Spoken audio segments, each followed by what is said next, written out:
If your RV toilet doesn't have any water in it, any water standing in the toilet, I guess the first thing you need to do is check to see if you actually have water. Press on the valve. If you do have water, then odds are pretty good that you have a contaminated, worn out, or damaged seal. First thing you can do without spending much money at all is just clean the toilet. Put a little cleaner in there.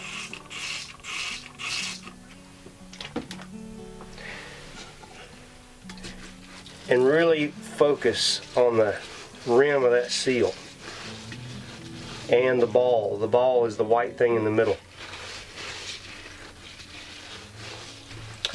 Once you've got everything clean on top side, open the valve and get the brush down in there and try to get the brush under the seal.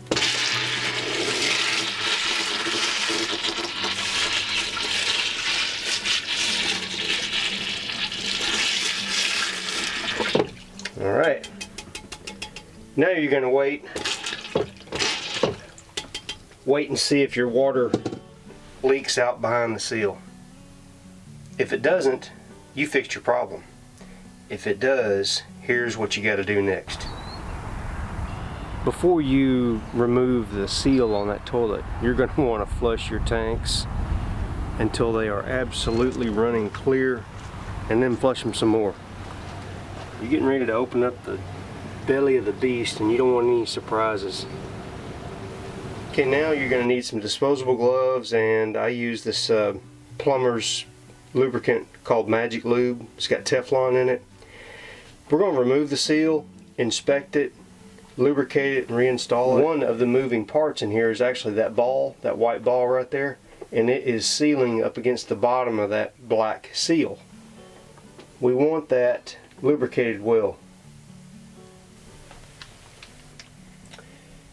I've had this seal for probably about a year.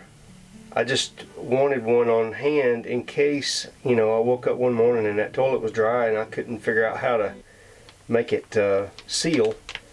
So there's your part number, nomenclature. It's a Dometic product. That's the same people that make the seal. You can get a cheaper seal, but I wouldn't recommend it. Why go cheap? You're trying to keep those gases out of your RV. It's pretty important. Removing the seal is really easy. Just depress the valve, reach in and grab it.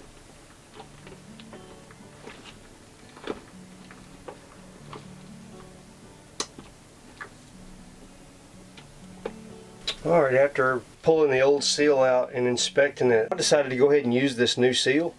All I got to do now is lubricate it, flip it over. It says which side is up.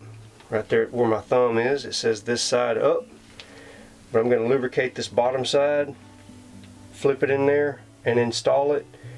There's the groove. You're wanting to go around the flange that's in there, and there's no trick to it. Just work at it until you get it.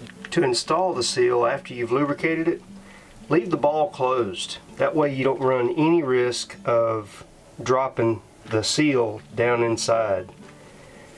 You should be able to work the seal around on top of the ball, and you will find that it almost installs itself into that groove. Now to test it, I want you to, with your gloved hand hopefully, open the ball, but put your fingers down in there so that if it's not installed correctly, it's not going to fall down in there. And just work your fingers around and make sure you feel that that seal is sitting on that lip correctly. Everything feels great. Alright, now you can turn your water on and hopefully everything's going to work great for you. If it doesn't, if it leaks, take it out and do it again. You just missed something. Alright, appreciate y'all watching. Have a good day.